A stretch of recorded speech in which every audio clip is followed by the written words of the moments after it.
Primera de Tesalonicenses, capítulo 3, versículo 9. Dice la palabra del Señor: por lo cual, ¿qué acción de gracias podremos dar a Dios por vosotros? Por todo el gozo con que nos gozamos a causa de vosotros, delante de nuestro Dios. Orando de noche y de día con gran insistencia, para que veamos vuestro rostro y completemos lo que falta a vuestra fe. Mas el mismo Dios y Padre nuestro, y nuestro Señor Jesucristo, dirija nuestro camino a vosotros. Y el Señor os haga crecer y abundar en amor unos para con otros y para con todos, como también lo hacemos nosotros para con vosotros, para que sean afirmados vuestros corazones irreprensibles en santidad delante de nuestro Dios, nuestro Padre, en la venida de nuestro Señor Jesucristo con todos sus santos. Amén. Como podremos ver, es un pasaje bastante corto.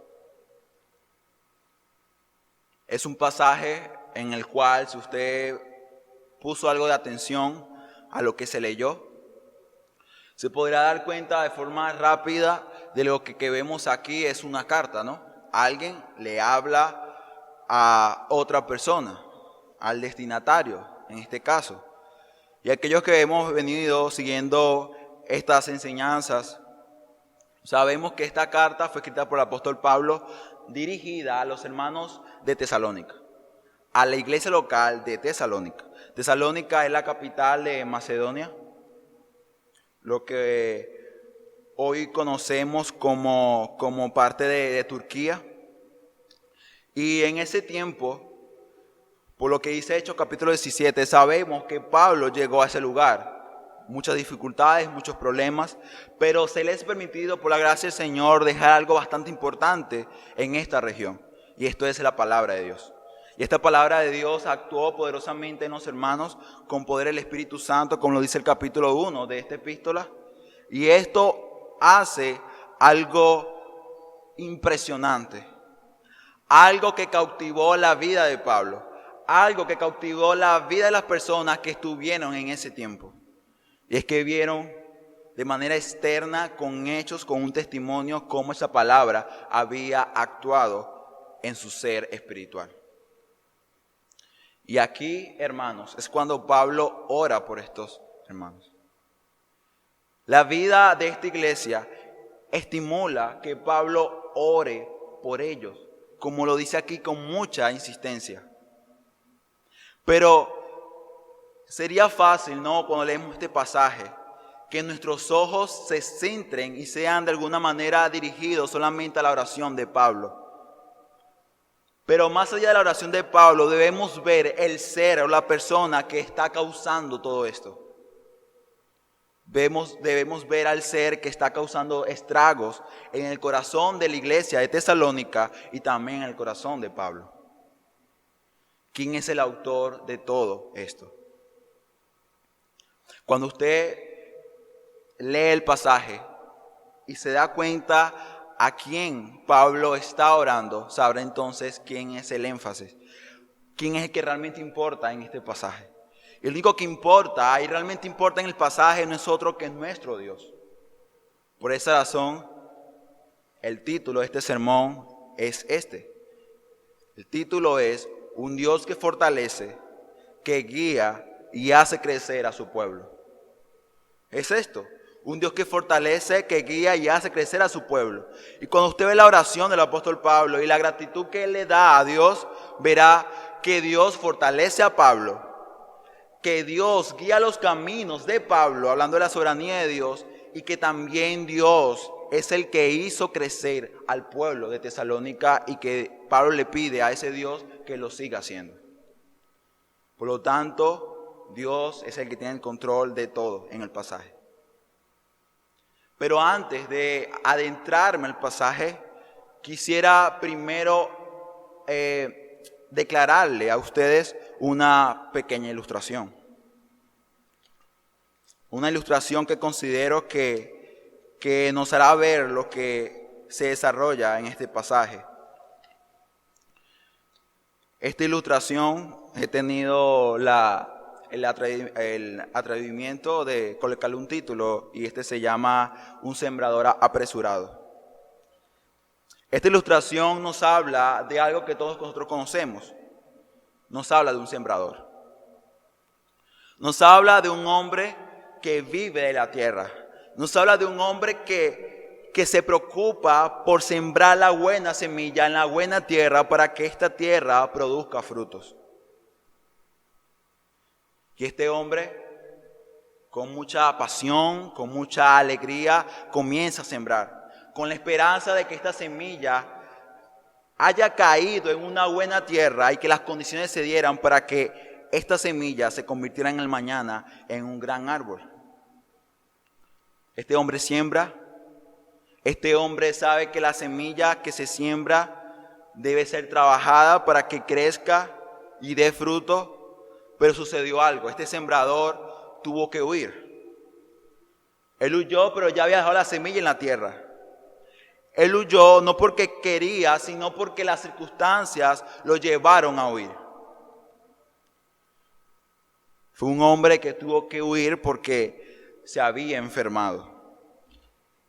Y este hombre, postrado en cama, este sembrador, no dejaba de pensar día tras día, a pesar del sufrimiento por el cual estaba pasando en ese momento, en cómo estaba esa semilla. En cómo estaba esa planta, si es que se había dado. Este hombre pensaba y pensaba, y lo único que se esperaba era lo peor para con ella. Porque el sembrador, un sembrador, incluso usted si ha sembrado algo, sabrá que cuando se siembra algo, es necesario cuidarla, trabajar por ella, para que ella sea prosperada. ¿Y sabe algo? Este hombre no aguantó la desesperación y la preocupación por saber cómo estaba esa planta y ¿sabe qué hizo? Encargó a un hombre para que fuera a ver cómo estaba. Y este hombre que se le encargó a ver cómo estaba esta semilla, cómo estaba esta planta, se le encarga no solamente ir a ver cómo está, sino incluso llevar herramientas para ayudarla a crecer, para podarla, para cortar el monte y abonar la tierra. Porque recuerden, este hombre se esperaba lo peor. Y cuando este hombre llega, ¿sabe qué consigue? En medio del pasto, en medio de espinos, consigue un grande y un hermoso árbol. Este hombre, el que fue enviado, quedó maravillado. Y él dijo, ¿cómo es posible que en medio de tantas adversidades una planta pueda crecer de tal manera, incluso dar fruto a los hombres? Este hombre vio una planta que daba sombra, vio una planta que daba fruto, vio una planta en la cual las aves conseguían seguridad y hacían sus nidos. A pesar de que había mucha maleza y adversidades contra ella. Y este hombre, ¿sabe qué hace? Su corazón se llena de gozo, deja las herramientas, lo que había llevado sobre sí, porque él cree que es necesario que aquel que le envió lo más pronto posible escuche las buenas noticias. Y cuando el sembrador, postrado en cama, escucha estas noticias, por un momento, por un instante, se le olvidó que estaba enfermo. Se le olvidó que estaba padeciendo. Por un momento, solamente su corazón fue llenado de gozo, su corazón fue apaciguado, animado, fue consolado. Fue un sembrador que se llenó de un gran gozo. Y si usted ha venido siguiendo estas predicaciones o los textos, sabrá que esta pequeña ilustración o historia ilustra exactamente lo que aquí se está desarrollando. En el pasaje anterior nos dimos cuenta de que el sembrador, ¿quién es? Es Pablo. Pablo es un apóstol, ministro del Señor, llamado por Dios para predicar su palabra. Y Pablo iba de un lugar a otro dejando la palabra, la semilla, esperando que ella creciera. Y Pablo, él dice, fue algo tan rápido, tan apresurado que me tocó huir. Y Hechos capítulo 17 nos muestra por qué, por la persecución que había en ese lugar. Y Pablo nos dice, en el pasaje que se leyó el domingo pasado y fue expuesto por nuestro hermano, que Pablo no deja de pensar por ellos y por lo tanto envió ¿a quién? A Timoteo. Y Timoteo, Pablo dice que fue enviado para exhortar, para animar, para corregir, pero Timoteo no hace nada de esto. Timoteo lo que hace es ser un testigo de cómo Dios había actuado poderosamente en ellos.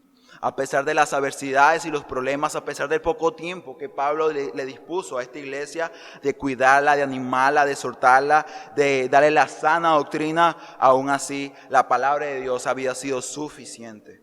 Porque la palabra de Dios actuó poderosamente en cada uno de ellos. Y ese gozo, y ese gran gozo que Pablo siente, se revela en este pasaje.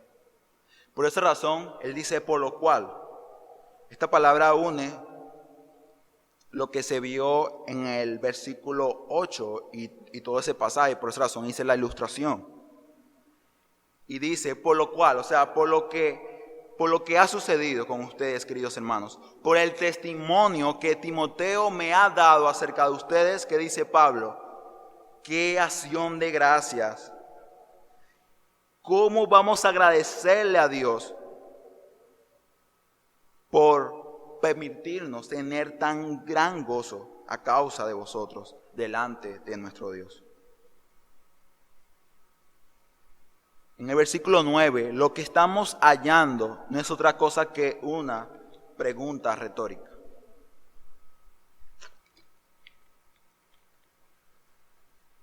Pablo pregunta al Señor, Señor Dios, ¿cómo te voy a agradecer?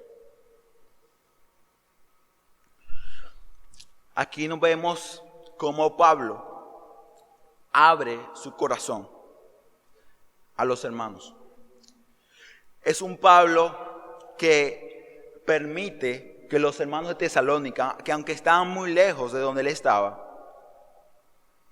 a través de sus palabras, a través de esta carta, permitió que los hermanos escucharan latir su corazón. Porque Pablo aquí lo que hace es mostrar lo que él siente y lo que él anhela. Y aquí entonces vemos a un Pablo que se goza. ¿Pero por qué? ¿Por qué Pablo se goza? ¿Por qué Pablo tiene su corazón lleno de gozo? Porque su corazón fue consolado. Aquí lo dice, a causa de vosotros. Y aquí hace referencia, hermano y amigo, a la iglesia de Tesalónica. Pablo dice, mi corazón está lleno de gozo, pero está lleno de gozo por causa de vosotros, por vuestra vida, hermanos, por vuestro testimonio. Porque cuando Timoteo vino con el mensaje, Pablo se esperaba las peores cosas. Pablo se esperaba que la iglesia estuviera debilitada y que Timoteo tuvo que animarla y exhortarla, y no. Eso no es lo que Pablo escucha acerca de estos hermanos. Pablo lo que escucha es que estos hermanos son obedientes a la palabra de Dios, andan conforme a la voluntad de Dios a pesar de la persecución, a pesar de las aflicciones en las cuales ellos se encontraban.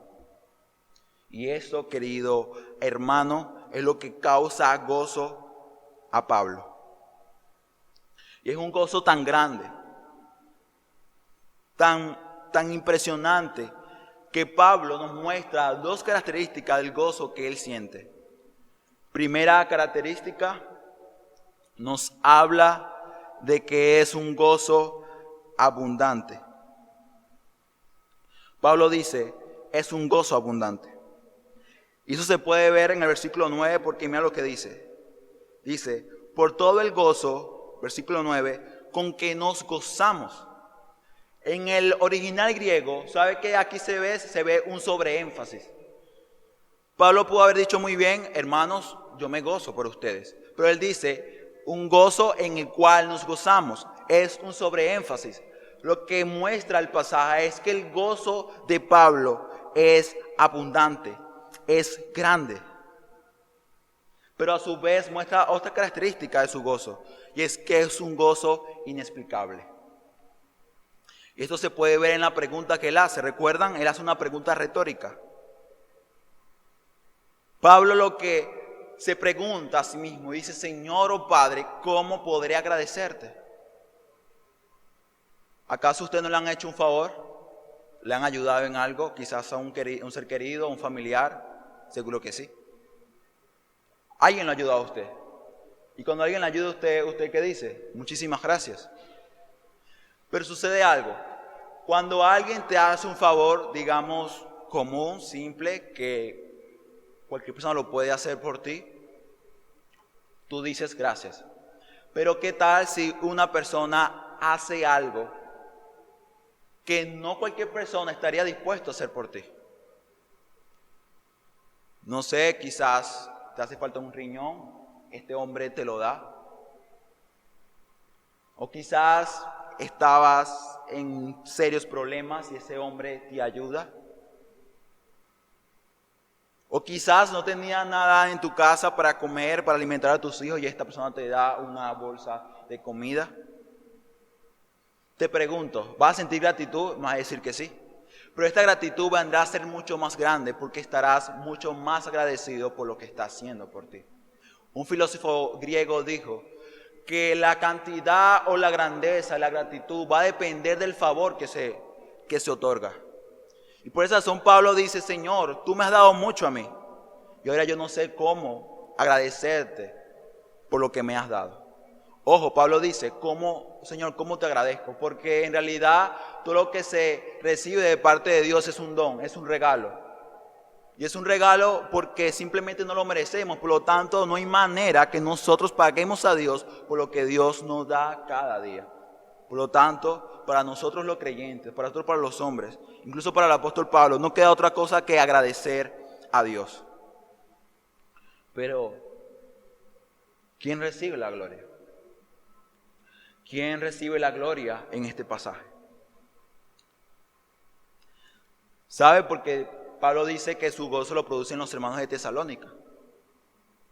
Pero ¿quién se lleva la gloria al final del pasaje? Cuando tú recibes de personas ciertas bondades o ciertos regalos, ¿a quién tú glorificas? ¿A quién tú honras? Pablo estaba agradecido por el trabajo que la iglesia de Tesalónica hizo. Y por eso él dice: ustedes han sido la causa de mi gozo. Pero Pablo también entendía que si los hermanos pudieron responder de tal manera para que él estuviera lleno de gozo, fue porque Dios lo permitió y fue porque Dios actuó en ellos. Fue el poder de Dios. Por eso toda la honra y toda la gloria la recibe Dios, porque Él es el que lleva todo el crédito. Él es. Y es que Pablo, si recordamos, donde él estaba, las cosas no estaban nada fáciles. Se cree que Pablo estaba en Corintio. Y en Corintio también había una iglesia, pero esta iglesia no era como la iglesia de Tesalónica. No era una iglesia que consolaba, no era una iglesia que llenaba de gozo a sus ministros, no. Era una iglesia que causaba sufrimiento a sus ministros. Y Pablo estaba sufriendo. Y ahora cuando Pablo recibe esta noticia, ¿sabe qué sucede? Su corazón comienza a ser consolado, su corazón comienza a ser lleno de gozo, y por un momento olvida las difíciles circunstancias por las cuales estaba pasando por causa de los hermanos de Corintio. ¿Sabe por qué? Porque Dios fortaleció y animó el corazón de Pablo a través del testimonio de los hermanos de Tesalónica. Y aquí es cuando en el título del sermón dice que Dios fortalece. ¿Por qué Dios se lleva toda la gloria y la adoración, toda exaltación? Porque Dios es el que fortalece la vida del creyente. Dios es el que fortalece tu vida. Tenemos que ver más allá de lo que nuestros ojos pueden ver. Tenemos que ver que cada gracia y cada regalo que recibimos sin importar de dónde venga o cuál sea el canal para que la recibamos, eso proviene de Dios. Y Dios debe ser glorificado y exaltado por ello. ¿Sabe qué significa la palabra gratitud?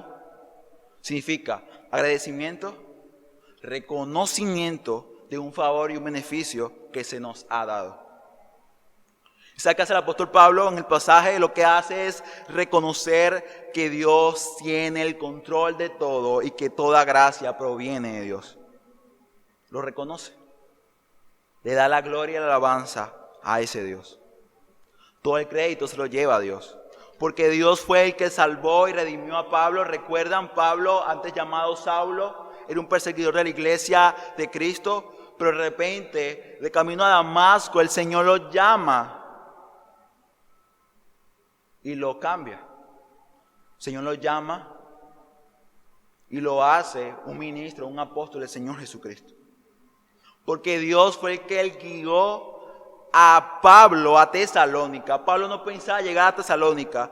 Pablo no pensaba llegar a Filipos. Pablo nunca pensó llegar a Macedonia. Él quería ir hacia Asia. Pero Dios lo envía allá. ¿Sabe por qué Dios se debe llevar toda gloria y alabanza en el pasaje? Porque Dios también fue el que abrió los ojos de estos hombres. Y sus corazones también fueron abiertos ante la predicación de la palabra.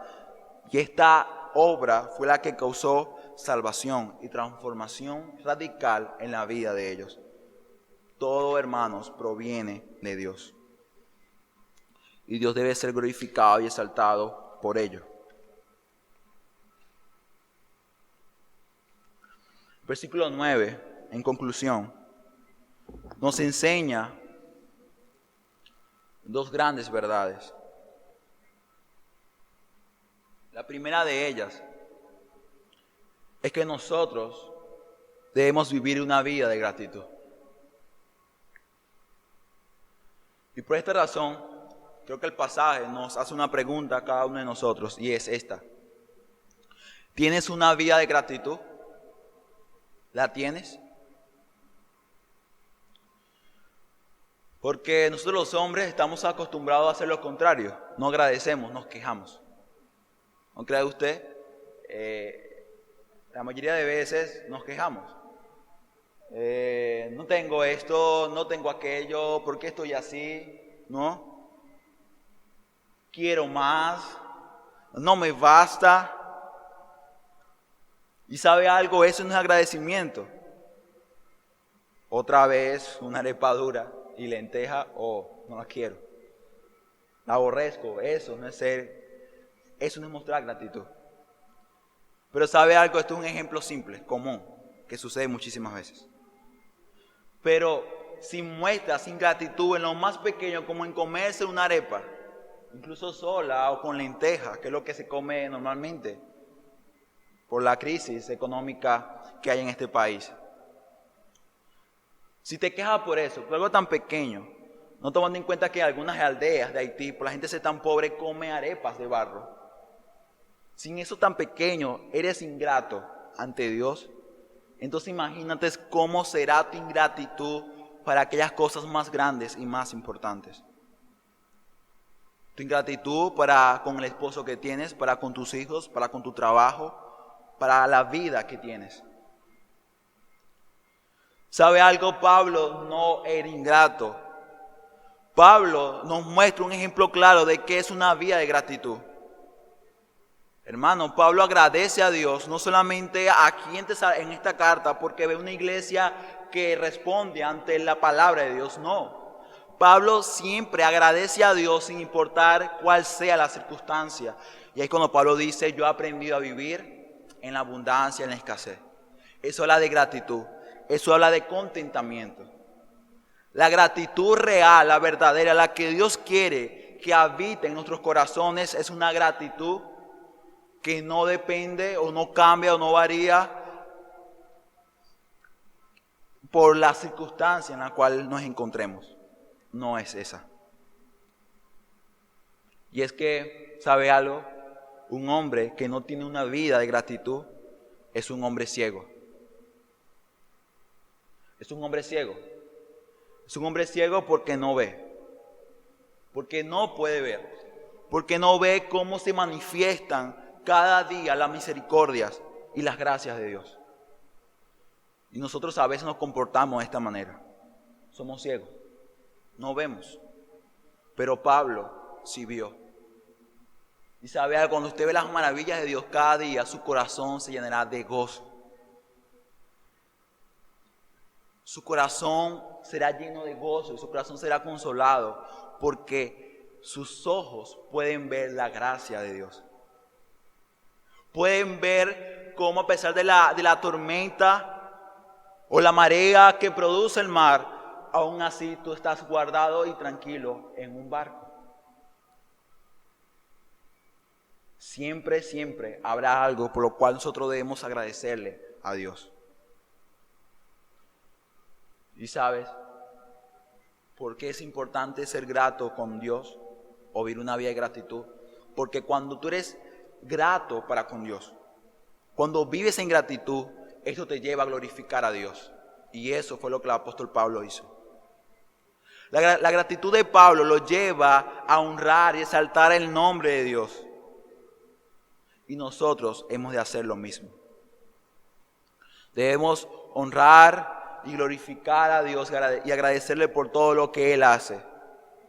La gratitud del apóstol Pablo lo llevó a orar por los hermanos. Y la gratitud de nuestras vidas nos debe llevar a nosotros a que con nuestra vida lleguemos a honrar y glorificar a Dios por lo que Él ha hecho.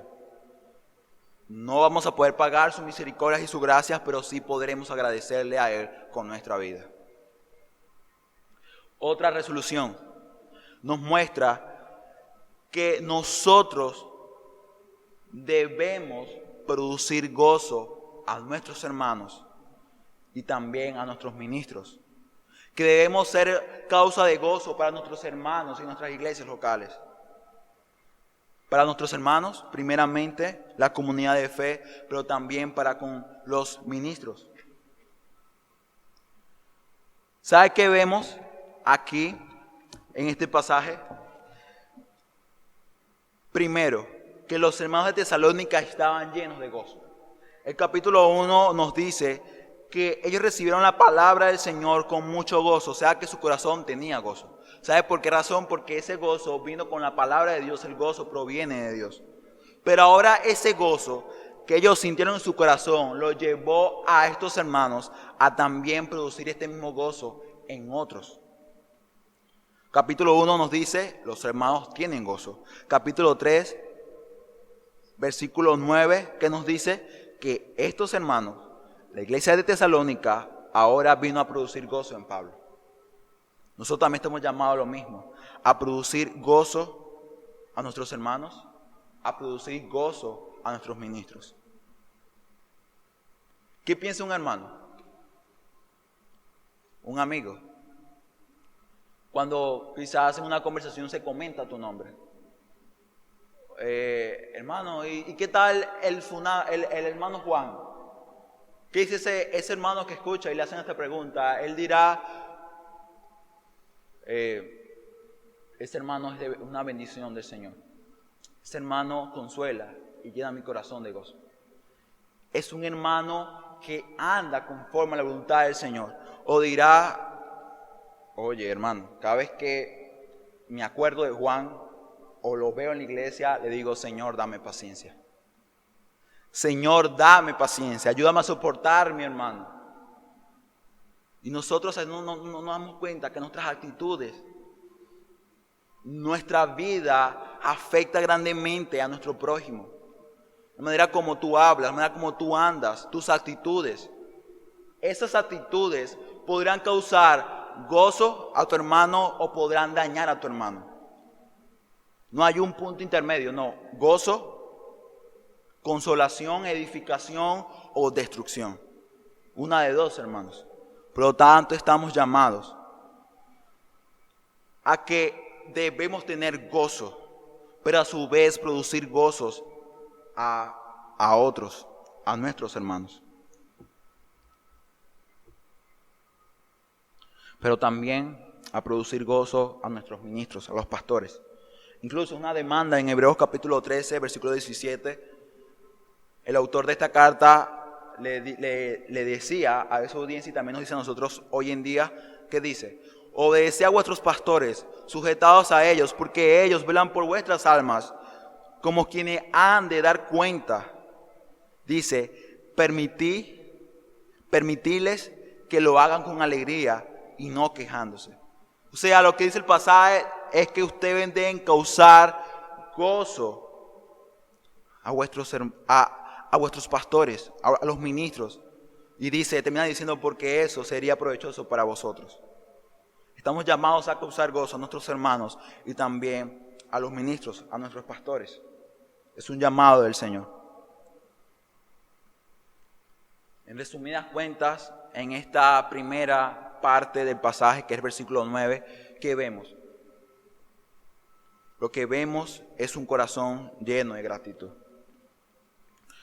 Pero vamos a pasar ya a la segunda parte, y sería la última por hoy, del pasaje que acabo de leer. La segunda parte de lo que nos habla es de la oración y su naturaleza. Ese es el título de esta estrofa, de esta estructura. ¿Por qué razón, hermanos? Porque lo que vemos a partir del versículo 10 es la naturaleza de esa oración. Y a partir del versículo 11 hasta el versículo 13 vemos las peticiones paulinas. ¿Qué es lo que pide Pablo a Dios? Versículo 10, su naturaleza. ¿Cómo es esta oración? Versículo 10 dice que Pablo ora, dice, orando de noche y de día con grande insistencia para que veamos vuestro rostro y para completar lo que falta a vuestra fe. El pasaje nos muestra que Pablo, su gratitud y gozo lo llevaba a orar. Pero, ¿cómo era esta oración? Él lo dice, era insistente, con mucha insistencia. Pablo aquí dice que él oraba de día y de noche. Y no significa que Pablo pasaba todo el día orando. Imposible. Pero lo que sí muestra es que cada vez que Pablo tenía una oportunidad de hincar sus rodillas y acercarse a la presencia de Dios a través de la oración que Pablo hacía, se acordaba de sus hermanos y oraba por ellos.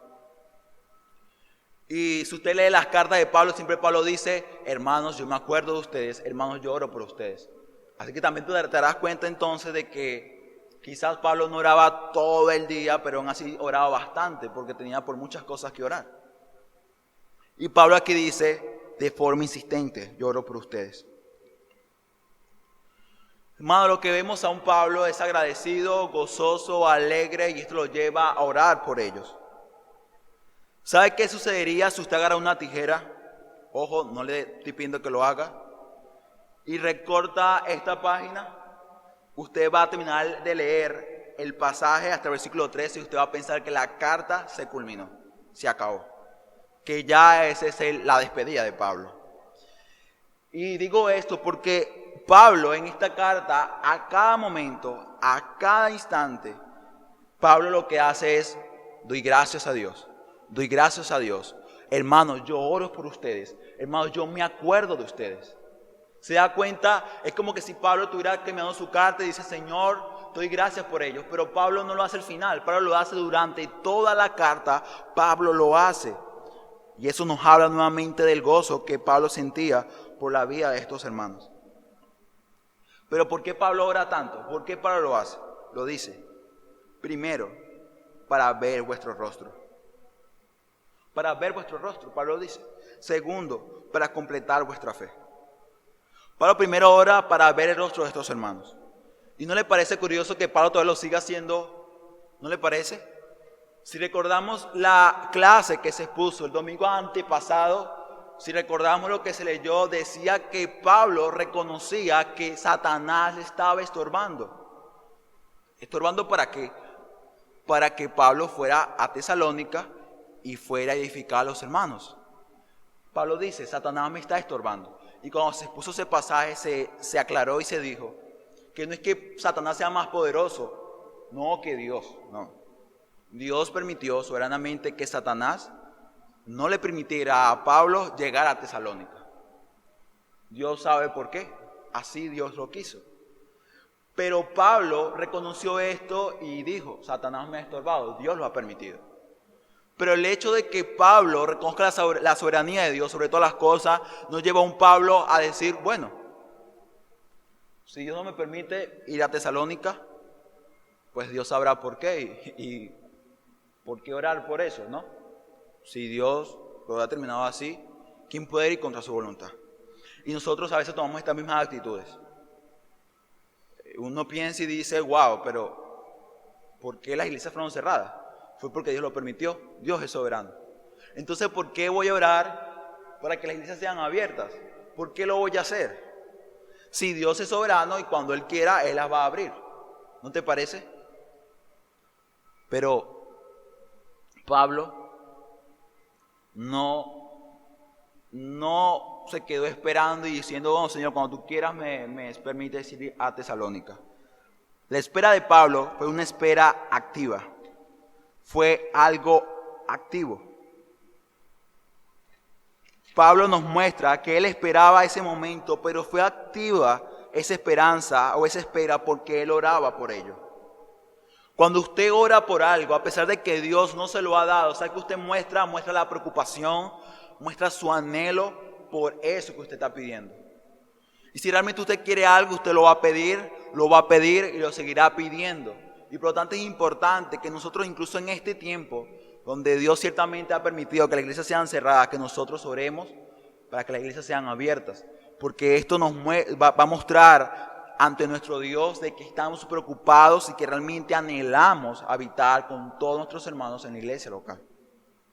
Si usted ora por las almas perdidas, a pesar de que usted sabe que Dios al que va a escoger lo va a alcanzar y ese será suyo, y usted a pesar de esto aún todavía sigue orando por su vecino o por su amigo, sin usted saber si ese amigo o ese vecino va a experimentar la gracia de Dios, ¿sabe qué hace eso ante Dios? Muestra tu preocupación y tu anhelo y tu pasión para que Dios alcance a las almas perdidas. Hay una idea errónea, incluso en los creyentes, algunos cristianos, de que tu oración va a mover incluso el brazo de Dios, la voluntad de Dios. No. Si eso fuera así, entonces Dios no fuera Dios. Porque ¿cómo vamos a alabar a un Dios y pensar de que está por encima de nosotros si ese Dios hace lo que nosotros pedimos? ¿No le parece? No es posible. Pero aún así sí podemos mostrar la preocupación y el anhelo por lo que se pide. La preocupación. Y eso es lo que el apóstol Pablo le hace ver a los hermanos de Tesalónica. Pero Pablo aquí dice, yo os quiero, hermanos, yo quiero que Dios me permita llegar a ustedes. Y esto lo que habla es de la soberanía de Dios. Y ahí es cuando en el título también coloqué diciendo de que Dios también es el que guía. Dios es el que guía. Por esa razón, Él dice, oro noche y día con existencia para que veamos vuestro rostro. Y dice versículo 11, para que el Dios y Padre nuestro y nuestro Señor Jesucristo dirija nuestro camino a vosotros. Se da cuenta, para que Dios dirija mi camino a vosotros. Hace referencia a lo que aquí se muestra, a que Dios fortalece corazones, pero también Dios guía la vida de sus siervos. Pablo sabía de que Dios es soberano y que todo está bajo su control. Y por lo tanto él le clama a Dios para que pueda visitarlos. Pero ¿por qué Pablo quería con tanta insistencia ir a ellos? ¿Será que solamente era para estar con ellos, ver su rostro, tener una comunión con ellos y ya? No. El fin era este y es el que realmente resalta y lo que realmente importa en este versículo. Y es esto, que Pablo quería ir allá, ¿sabe también para qué? Para completar lo que falta a la fe de estos hermanos. Aquí dice, y completemos lo que falta a vuestra fe. ¿No le parece impresionante que una iglesia tan santa, tan pura, tan madura, aún todavía le sea necesario crecer ¿Les sea necesario todavía que su fe siga creciendo? A mí sí me parece impresionante. Porque si hablamos de que la iglesia es el ejemplo que nosotros debemos seguir, es porque es un ejemplo digno. Pero Pablo aún así muestra, hermanos, todavía le falta. Y cuando vemos la segunda carta, que se verá próximamente, se dará cuenta de que sí, que así hacía falta algo. Y aquí ya hace referencia a lo que era el credo o la doctrina. Recuerden que Pablo no estuvo mucho tiempo con los hermanos en Tesalónica y por lo tanto no pudo, digámosles, otorgar o dar, ¿no?, de manera completa y de manera específica todas las doctrinas que son necesarias para el creyente. Y uno de esos fallos en la fe de ellos se ve con respecto a la esperanza. Segunda carta lo demuestra. Por lo tanto, Pablo dice, todavía, hermanos, le hace falta algo. Todavía deben crecer. Entonces imagínese usted, si ellos necesitan crecer, siendo una iglesia de ejemplo, siendo hermanos dignos de seguir, ¿cuánto más nosotros no estamos necesitados de crecer?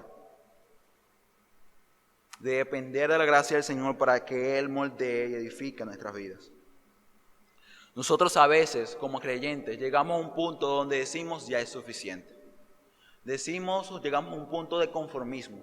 Decimos mi obra de fe, mi obra de amor y mi esperanza, yo creo que están bien. Creo que vivo bien, no causo daño a mis hermanos y pensamos de que ya todo ha acabado. Pero el pasaje nos muestra que nunca es suficiente y que la vida del creyente siempre será una vida de santificación progresiva, creciendo día tras día, porque nunca será suficiente. Miguel Núñez dijo, nuestra fe no está completa en ningún momento de nuestra existencia. Ella está en crecimiento. Y eso, querido hermano y amigo, es lo que muestra este versículo. Ellos deben crecer. Y por esta razón es que vamos a lo que es la otra petición que Pablo hace. Versículo 12 y versículo 13. Y con esto estaremos terminando. El versículo 12, Pablo lo que dice es esto. Dice, el Señor os haga crecer y abundar en amor unos para con otros y para con todos, como también lo hacemos nosotros para con vosotros. Pablo pide en el versículo 12 dos cosas. Primero, que el Señor os haga crecer. Segundo, que el Señor os haga abundar en amor. Y estas dos peticiones lo que hacen alusión es que Pablo deseaba y quería que los hermanos siguieran creciendo. Si usted no crece, ¿qué significa? De que usted está menguando. Solamente hay dos posiciones, crecimiento espiritual o decadimiento espiritual. Y por esa razón Pablo le dice a los hermanos, lo están haciendo bien, pero sigan creciendo. Deben seguir creciendo. Y por eso dice, yo le pido al Señor que os haga crecer. Y ahí es cuando en el título de la predicación le coloqué diciendo que Dios es el que hace crecer a su pueblo. Es el que lo estaba haciendo y es el que lo va a seguir haciendo. Por esa razón, Pablo clama a Dios, él dice a Dios nuestro Padre y al Señor y a nuestro Señor Jesucristo. Y lo que hace Pablo es poner al mismo nivel a Dios Padre y a Dios Hijo. ¿Por qué? Porque habla de la esencia. Nos habla de la deidad de Dios Padre y de Dios Hijo, y que los dos son uno solo y son igualmente grandes en autoridad y en poder. Y por lo tanto Pablo clama a Dios, pero también a Jesucristo.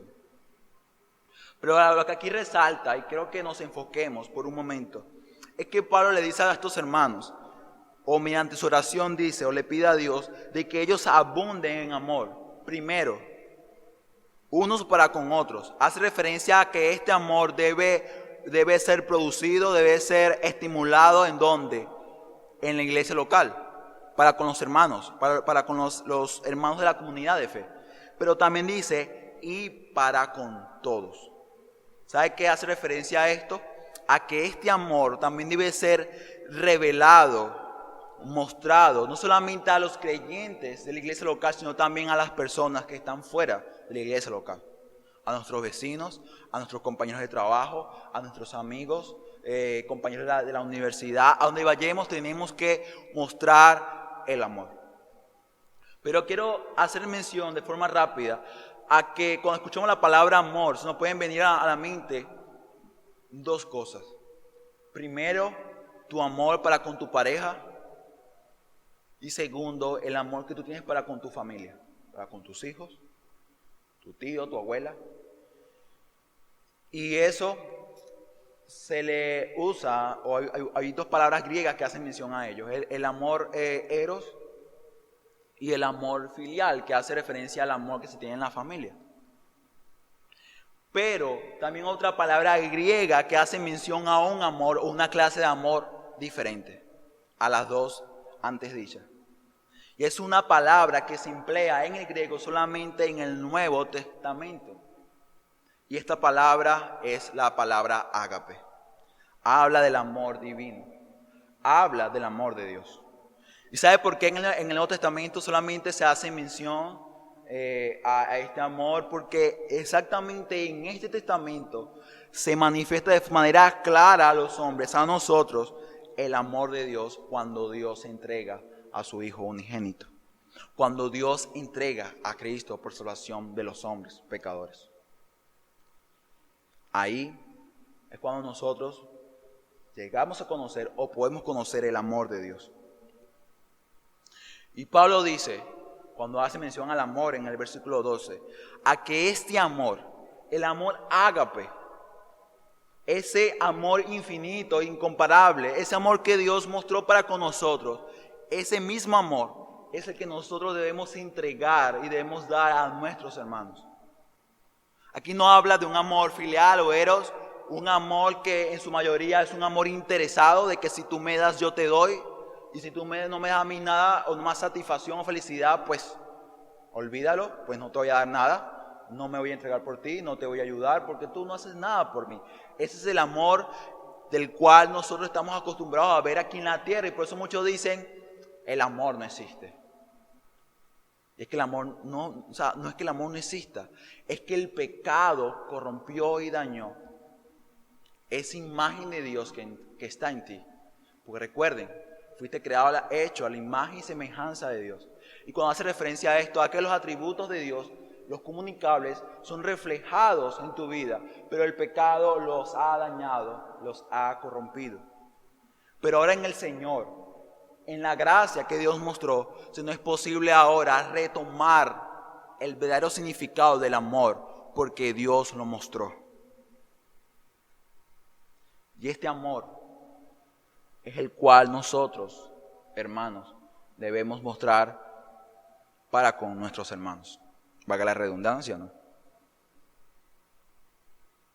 Un amor que no es egoísta, un amor que no se mueve por intereses, es un amor que todo lo soporta, es un amor que está dispuesto a sufrir, es un amor que no fácilmente se llena de ira, ¿no? O ataca a aquel que te agrede o te causa daño. Si usted lee en 1 Corintios capítulo 13, se dará cuenta de cuáles son las características o los atributos del amor de Dios, del verdadero amor. Y ese amor es el que nosotros debemos impartir y dar y compartir con nuestros hermanos. Con nuestros hermanos, pero también con los que están allá afuera. Un predicador le dijo a una grey, ¿saben? El agua moja. Y quizás usted escucha esto, el agua moja, y usted se podrá reír o podrá decir, oye, es obvio, el agua moja. Incluso en la mañana llovió y creo que muchos se mojaron, ¿no? Sería algo extraño que esté lloviendo y no te mojes. Y es que el agua tiene una característica y esta es que es húmeda. Y cuando te toca, te humedece. Y este predicador hacía mención a esta ilustración para decir esto. Que el amor ágape, el amor de Dios, debe ser un amor que venga a ser parte de nuestro carácter.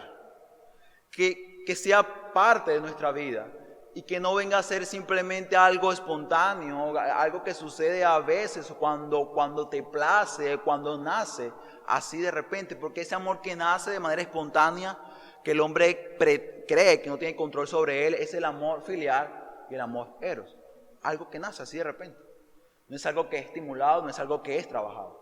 Entonces este predicador dijo que el amor que nosotros debemos impartir, sino el amor de Dios, el amor divino, es un amor que si es parte de nuestro carácter, va a ser un amor que va a edificar a los hermanos aquí en la iglesia local, pero también a los hombres que están allá afuera.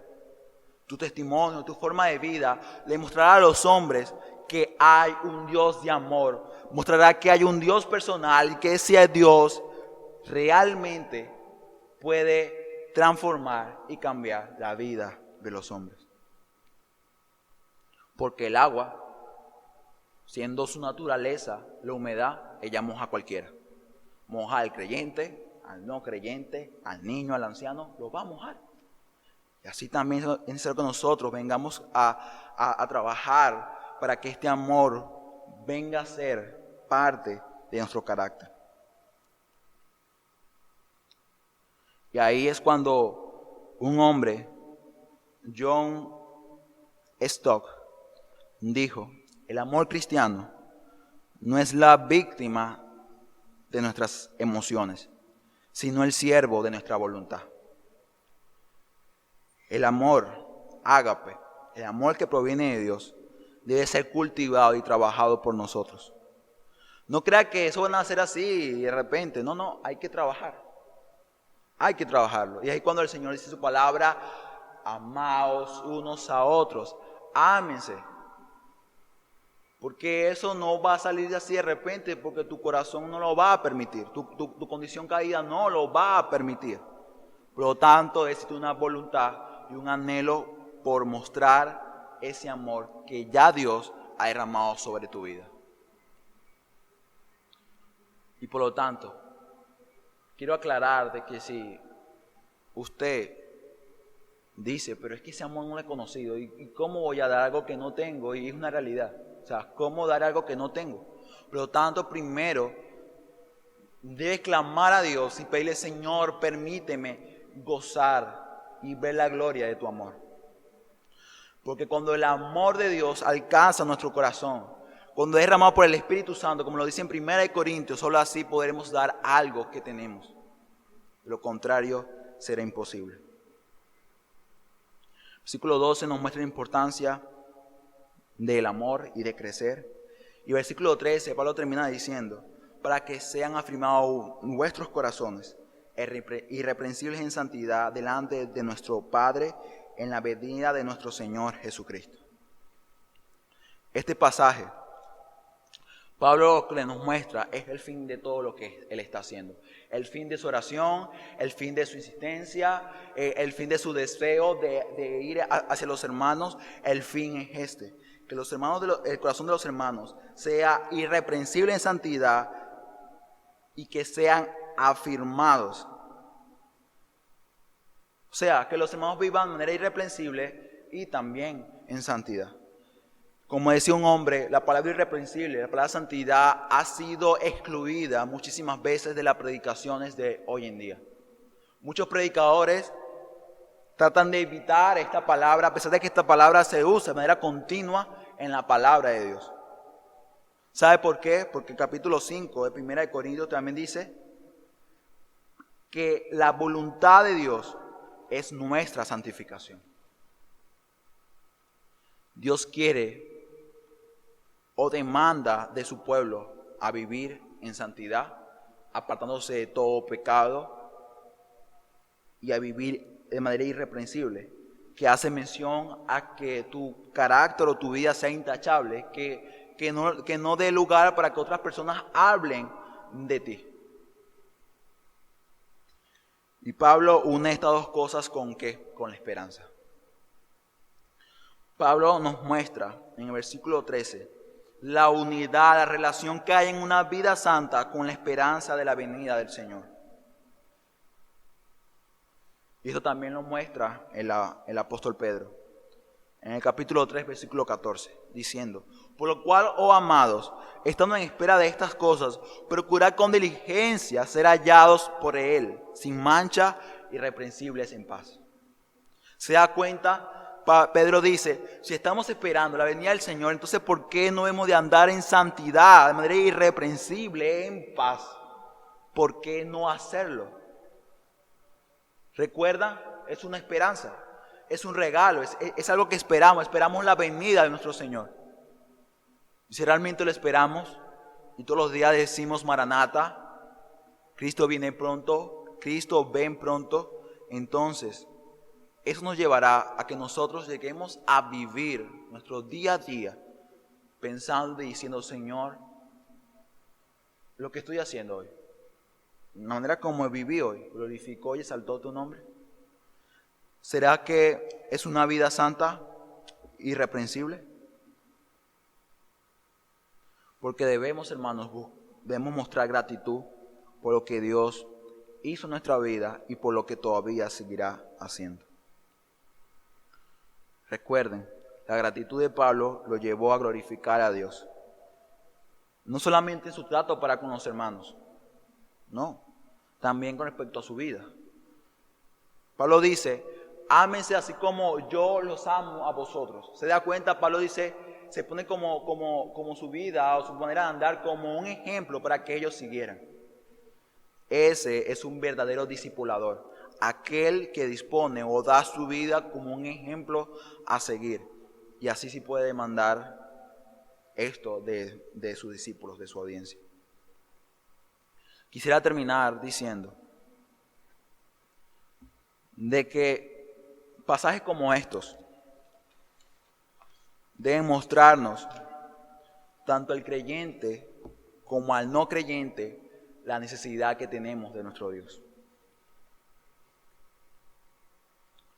El creyente necesita a Dios para que éste siga creciendo, siga madurando, para que este creyente tenga una obra de fe, una obra de amor y una verdadera esperanza. Pero también el no creyente debe también necesitar de Dios, debe acercarse a Dios para que Dios derrame su amor en su corazón y le haga entender realmente su necesidad de Él. Y de esta manera, así poder realmente mostrar una gratitud, un agradecimiento a Dios por todo lo que Él ha hecho por nosotros. El Señor nos llama a todos al arrepentimiento, a que nos humillemos y nos acerquemos al trono de gracia, porque Dios estará esperándonos. Dios estará ahí presente para perdonarnos, para restaurarnos, para levantar a la iglesia de hoy, para levantar a los muertos, a aquellos que necesitan de la gracia de Dios. Dios está ahí obrando, Dios está obrando. Aunque no lo veamos, Dios lo está haciendo. Debemos tomar un poco de tiempo de nuestro día a día para ver la gloria de Dios y decirle: gracias, Señor. Y Señor, voy a vivir una vida en gratitud. Que cada hecho o cosa que haga venga a glorificar y exaltar tu nombre.